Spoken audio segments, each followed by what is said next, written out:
exciting time to talk about the Slum Film Festival. Joining me in studio this morning is Lizzie Nchongoti, who's CEO of the Kenya Film Commission, and Josephat Kaya, Slum Film Festival Director. Thank you both for joining us this morning. So, Slum Film Festival, many have not heard about that before. Talk to us about when it started. The Slum Film Festival, first of all, it's a community-based annual event which features stories from, by, and about the slum people. And we started in the year 2011, that is in August, through one of our friends, Federico Olivieri, who was working as a cultural attaché at the Spanish Embassy. At that particular time, I was working on a community-based organization which was about training the youths from the slums to be able to tell their own stories through film. And so there was need for these stories that were being told by these young people from the slums to be able to be put to another level where, you know, they can have the audience and they can be appreciated. Okay, so what are these stories about? The ones we see on Slum Film Festival, you said it's about their lives. So what are kind of lives we see depicted?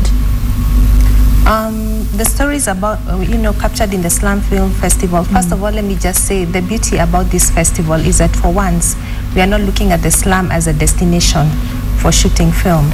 You know, we are saying that there's creativity in the slum, that there is hope in the slum, that there is good things happening in the slum, that these are not desperate people. So the stories are really stories of hope, even where there are challenges, and that's very, very empowering. So, the beauty of this is that it's a very proactive community and a very positive community and a very hardworking community. So how is KFC involved?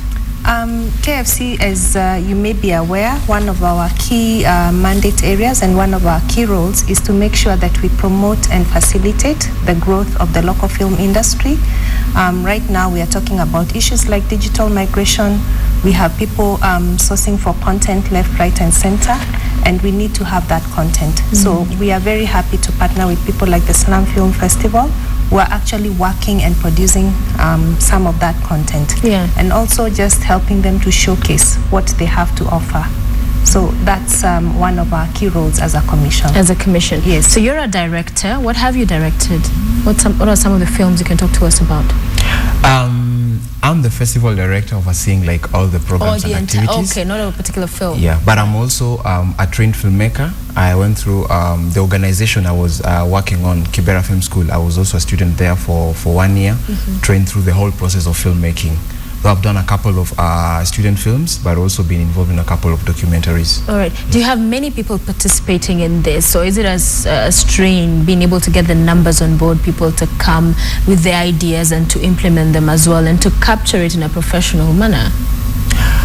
The thing is, when we started in 2011, we only featured films from 2 organizations, which were only student films, because it was only a start and it was something new to happen. But since then, we've been able to open up the call for entries throughout East Africa. Last year, we received films as far as India and Nigeria. This year, we've opened it up to, broader to Africa, but also we've received some films from as far as Iran and Bangladesh. So the participation, the participation to the festival has over the years increased. Okay. When you talk about being that platform and showcasing what it is that's happening at the Slum Film Festival, where is it you're showing this? Because one of the other things we've seen a lot of is the KFC has attended other festivals around the world. So what platforms are you giving this Slum Festival in order to be able to the world to see and hear of these stories? Okay, for this particular festival, we had the opening ceremony the other day at Alliance, and we were privileged to watch about 3 of the films. But in addition to that, we are also having the films being screened in Kibera, in Kawangware, in Madare. And again, the beauty with film is that it helps us to tell our stories. It also defines the way in which we think and act. It also is entertainment. It's also edutainment. So we are also creating another environment where people can engage in in a non-violent manner. People can be entertained. There's also inspiration, because those who are watching it, those who are living there, can see that yes, if I have talent, this is an area I can grow in. And we have seen broadcasters and other investors actually wanting to talk to the Slum Film Festival executive, and also other bodies that have come up with similar initiatives. So already we can see that they have been identified as one of the sources of good quality content. Okay. Yeah, so that's the way in which we are engaging. You're engaging. Yeah. So from staff, say, to crew, are they all from the slum, or do you still have outsiders coming in to help, especially with the skills? We have main two activities during the Slum Film Festival. We have the first activity, which is educational. It's about the workshops, and in the workshops we involve, expertise in filmmaking. We involve the actual crew, guys who make films, to come and train the young people about filmmaking. So they can be guys who are from slums or outside slums, because it's all about the stories about slums. And when it comes to films, it's not only films made by slum filmmakers. They can be films made by someone who is outside the slum, but it's a slum story. So we are all having that to put together. We're hearing about these slum stories, many have been seen in the past, and talking about what's happening in the slum and the lifestyle and the issues, but is there taking it further to how do we get out of this slum? How do we get out of this situation? Or are we in a sense just, yes, we're here and we're just showing you where we are and that's where that story is ending? Are we taking it forward to how we're resolving these issues? What are the avenues being sought to get this story to the next level?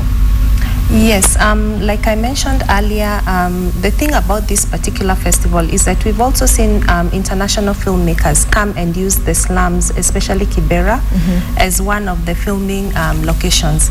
But in this case, we are not actually, the reason why it's called a Slum Film Festival is not because we are looking at it as a location.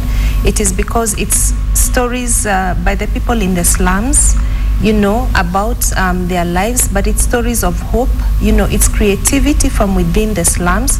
So they are not coming from a point of being disempowered.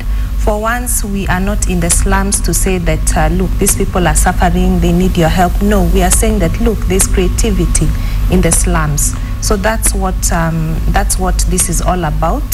And then the other thing is that over and above that, also as a Kenya Film Commission, is that annually we have what we call like a film market locally hosted at the Kenya International Conference Center, where filmmakers are able to bring their films, and where these films are put out to potential buyers, whether TV or filmmakers.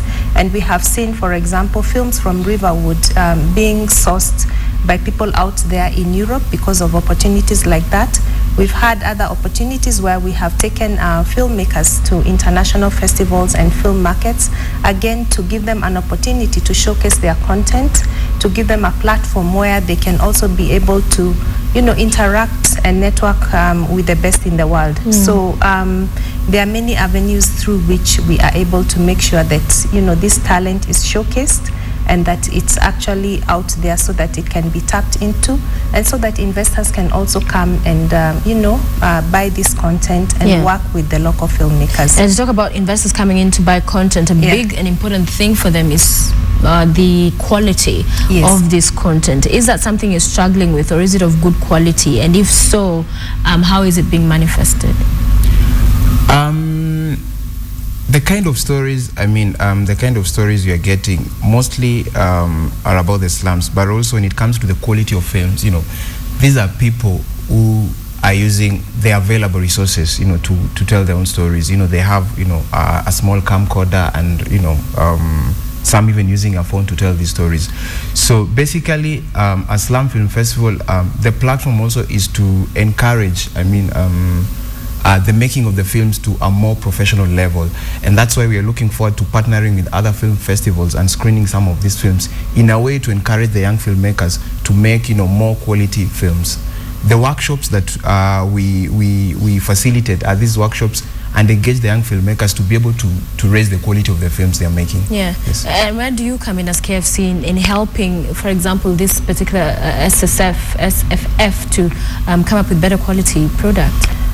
Where we come in is by making sure that one of the pillars within this industry is to make sure that the filmmakers are able to improve or grow their skills or hone their skills because it's a talent-based industry, and you find people who are passionate, but they don't always have an opportunity to hone their skills. And so what we do is run workshops. For example, not too long ago, we had a professor from University of Columbia in the US. There was a one-week workshop on cinema. It was free. He's a professor of film. And so we worked with some of the local filmmakers to make that happen. And of course, we've had many others that have been facilitated by both local and international filmmakers. And this normally impacts very heavily because, for example, I'll tell you, recently I attended the Coast Film Festival. And one of the filmmakers we supported last year, who actually came for some training under the Hot Sun Foundation, has actually, a year later, the quality of his productions are much, much better. So many times it's just that the opportunities are not there. So what about the infrastructure? Because it's one thing to receive the training and to be told how this really will give you a good product. It's another thing to have that infrastructure, the good camera or whatever it is, to make that product. That's true. In terms of that, of course, film always needs financing. So we are talking to various partners, both in government, and this is work in progress, including the Youth Enterprise Development Fund and other donors like the Ford Foundation, to see how best we can be able to make sure that we create a pipeline of both human and financial resources that can support the film industry. So that is really work in progress, and it's something that we are committed towards doing, because like you say, without the resources and the equipment and all that, then the quality will always be compromised. But then I think the good thing also is that now that we have a lot of demand for content, the tables have finally turned, and really the writing is on the wall for the film industry. We've seen it across the world, from the Americas, Asia, West Africa, that this is really the industry to watch. So I believe it's a demand and supply situation. And also some of the people who are sourcing for content are also willing to put in some initial capital. So again, I'm sure that will drive the quality. So with that demand and supply, and with that high demand, I believe as the numbers grow, the quality will also naturally improve. So it's a combination of many things. So African slums on the rails, that's the theme this year. Are we then seeing stories from other slums in the continent being captured in this festival? Yeah, of course. And as I said, this year we received a total of 80 film entries, and 20% of that was from Kenya. But also we've received others from, like Ghana. Like one of the nominees was a film in the documentary section, was a film from Ghana. So the festival is aiming to become a platform for African informal settlements to be able to share their stories to the outside world. How do people participate in this? Is it open to people participation, or is it just closed to this particular group of people? The festival, the workshops, we had a call for applicants to apply for the workshops. But for the screenings, it's a free open-air screenings, which is going to take place in Kibera, Mathare, and Kawangware, where members of the public could freely come and and join and watch the films. It's free. When? The screenings. And where? The screenings will start next Monday. That is from 6th. They'll be running from 6th for 4 days to 10th, and they'll be happening in Kibera behind Olympic Primary School. That is daily. Then in Kawangware, they'll be happening at Cinemat Hall, just near Deliverance Church. In Mathare, they'll be happening at Mabatini Grounds. Yes. The film industry in Kenya has continued to face numerous challenges when you compare it especially to other countries in Africa. What do you say first is the importance of this sector and the importance to have more stakeholders like yourselves invest more? What does it do for the country, and especially the younger generation? And two, how does it now become competitive in the larger market? The film industry actually is the biggest. It's a sleeping giant. It's our greatest potential right now, in terms of not just creating the jobs that we need for the youth, but also injecting the revenue that this economy needs. And again, like I mentioned earlier, we don't even need to debate about that. We've seen what it can do in the US, we've seen what it can do in India, Nigeria. So it is actually, it works and it does do all those things. The other thing is that The way in which we can unleash this potential, and again, this is already happening, is that this industry has never had a framework within which it is governed. You know, we've always had bits and pieces of law, and for the first time, we have a national film policy, which is at advanced stages. It's with our parent ministry right now. We've had about 3 stakeholder engagements in the past, and there will be a final opportunity for the stakeholders to engage. So at least we are going to have a framework. In addition to that, I know that we've lost big films, for example, especially to South Africa, because of lack of proper incentive programs. Again, that's also work in progress with our parent ministry, but we are also looking at other potential donors who can enable us have that incentive in place. Because right now, what we have is 16% of all goods and services that's offered under the export processing zone. Again, the other thing that's happening within this financial year is that we are coming up with a School of Excellence, a talent academy, where we will have a film school and filmmakers who come out ready to actually work in the market. Because yes, we have many film schools, but there's still opportunity to have even a better film school where you not just get the theory, but you also get the practical skills and make sure that by the time you hit the market, then you really have what it takes. Okay. Yeah. So you've heard what she's had to say in terms of some of the things KFC is doing. For you in the industry, do you sense that you're getting enough support from the other stakeholders, or is there dragging of feet in as far as lifting this industry? Because huge potential that lies in the film industry, but we haven't seen it really get to that level. So is there enough support coming through? Is there enough emphasis and focus on the industry or not? Speaking on the festival perspective, I'd say since we started, we've been receiving, I'd say support from, I'd say, industry stakeholders, and I'm glad that this year, KFC came on board to be able to support us, which was something, good for us in terms of the integrity of the whole thing, the festival. When it comes to other stakeholders, mostly the festival, we've been receiving support from from embassies, cultural departments from embassies and all that. But also when it comes the ministry, no. The ministry, actually through KFC, we are engaging them, Okay. and we're engaging that. And the CEO has really promised that next year's festival, we're going to have the support from the ministry, but also in terms of expanding it, just not having it in Nairobi, but also getting it outside Nairobi to the other counties in the country. Yeah, because right now it's only in Nairobi, not other slums in other places. Yeah, it's happening in Nairobi. This year we've just only added 1 slum, that is in Kangore. The previous years we had in 2 slums. Okay. And we're looking forward for next year to have it in Mombasa and also in Kisumu. In Kisumu. Yes. Thank you so much for joining us, and Thank all the you. best to the film festival. Josephat Kea, Slum Film Festival Director, as well as Lizzie Chongoti, who's CEO of the Kenya Film Commission, with us this morning. And that's where we wrap up the show. Thank you very much for watching. We'll see you again tomorrow. Have a lovely day. I'm Sophia Wanuna.